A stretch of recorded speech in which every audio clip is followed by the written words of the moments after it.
കടലിന്റെ മറ്റൊരു ഭാഗത്തേക്ക് ചെല്ലുകയാണ്. അവിടെ എത്തിയപ്പോൾ അവിടുത്തെ കാഴ്ചകൾ കണ്ട ബഡ് ആകെ ഞെട്ടിപ്പോയി. ഒരിക്കലും മനുഷ്യരെ കൊണ്ട് എത്താൻ കഴിയാത്ത കടലിന്റെ ഈ ഏറ്റവും ആഴം കൂടി ഈ ഭാഗം ഉണ്ടല്ലോ, ഇവിടെ ഒരു വലിയ നഗരം തന്നെയുണ്ട്. ആ നഗരത്തില് ജീവികളാണ് ഇവർ. ഇവരെ പൂർണ്ണമായിട്ടും ഏലിയൻസ് എന്ന് വിളിക്കാൻ കഴിയില്ല. അതായത് ഭൂമിയുടെ മുകളിൽ നമ്മൾ മനുഷ്യർ ഉണ്ടായതുപോലെ കടലിന്റെ അടിഭാഗത്ത് മനുഷ്യർക്ക് എത്തിപ്പെടാൻ പറ്റാത്ത ഭാഗത്ത് മറ്റൊരു നോൺ ഹ്യൂമൻ ഇന്റലിജൻസ് അത് കോടാനുകോടി വർഷങ്ങൾക്ക് മുന്നേ ഡെവലപ്പ് ആയിട്ടുണ്ട്. അതായത് മനുഷ്യരെക്കാൾ ഒരുപാട് മുകളിലാണ് ഇവരുടെ ടെക്നോളജി. ശരിക്കും ഇതെല്ലാം കണ്ട ബഡ് ആകെ അത്ഭുതപ്പെടുകയാണ്. മാത്രമല്ല മനുഷ്യർക്ക് സങ്കല്പിക്കാൻ കഴിയാത്ത ഒരുപാട് ടെക്നോളജിയും അവിടെ ഉണ്ടെന്ന് ബഡിന് മനസ്സിലായി. അങ്ങനെ ബഡിന് ഇവർ ഒരു പ്രത്യേക സ്ഥലത്തേക്ക് ആക്കി കൊടുക്കുകയാണ്. ആ ഭാഗത്ത് വെള്ളമൊന്നുമില്ല, അവിടെ ഓക്സിജൻ ഉണ്ട്. അത് നന്നായിട്ട് തന്നെ ബഡിന് ശ്വസിക്കാൻ കഴിയുന്നുണ്ട്. സത്യം പറഞ്ഞാൽ ഈ ഒരു സെറ്റപ്പ് കണ്ട് ബഡിന് വിശ്വസിക്കാൻ പറ്റുന്നില്ല. പിന്നീട് അവിടെ ഉണ്ടായിരുന്ന വെള്ളത്തിൽ പ്രൊജക്ടറിൽ നിന്ന് ലൈറ്റ് വരുന്നത് പോലെ ചില ടെക്സ്റ്റ് മെസ്സേജുകൾ വരുന്നുണ്ട്. അതായത് ഈ ജീവികൾ ബഡിനോട് സംസാരിക്കാൻ ശ്രമിക്കുകയാണ്. എന്താടോ മനുഷ്യരെ നിങ്ങൾ ഇങ്ങനെ ആയിപ്പോയത് എന്ന ഭാവത്തിലാണ് ഈ ജീവികൾ സംസാരിക്കുന്നത്. ടെക്നോളജി, പുതിയ പുതിയ ഇന്നോവേഷൻ, ഇതൊക്കെ എന്തിനാണ് ഉപയോഗിക്കേണ്ടത്?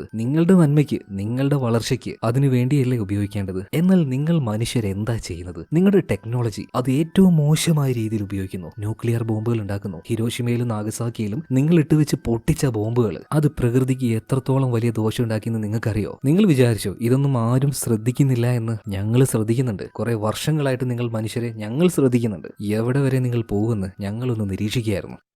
മാത്രമല്ല അവസാനം ഞങ്ങൾ എല്ലാവരും കൂടെ ഒരു തീരുമാനം എടുത്തു. ഈ ഭൂമിയുടെ ശാപം എന്ന് പറയുന്നത് അത് നിങ്ങൾ മനുഷ്യരാണ്. ഒരു വലിയ സുനാമി ഉണ്ടാക്കി ഈ ലോകത്തിലെ എല്ലാ മനുഷ്യരെയും ഇല്ലാതാക്കാനാണ് ഞങ്ങളുടെ പദ്ധതി. ഇത് കണ്ട് ബഡ് ആകെ ഞെട്ടുന്നുണ്ട്. ഇതേ സമയത്ത് തന്നെ കരയിലേക്ക് നോക്കുമ്പോൾ ശക്തമായ കൊടുങ്കാറ്റും മഴയും ഇതെല്ലാം ഉണ്ടെന്ന് ഓൾറെഡി വാർത്തയിലൂടെ പറഞ്ഞിട്ടുണ്ടല്ലോ. അത് പോരാത്തതിന് ഭീമാകാരമായ വലിയ വലിയ സുനാമികൾ കടലിൽ നിന്നുണ്ടായി വരികയാണ്. കടൽ തീരത്തുണ്ടായിരുന്ന ആൾക്കാർ ഇതെല്ലാം കണ്ട് ഞെട്ടിത്തരിച്ചങ്ങനെ നിൽക്കുകയാണ്. അവർ രക്ഷപ്പെട്ട് ഓടാൻ നിൽക്കുകയാണ്. എന്നാൽ പെട്ടെന്നാണ് ഈ വലിയ വലിയ തിരമാലകൾ വന്നത്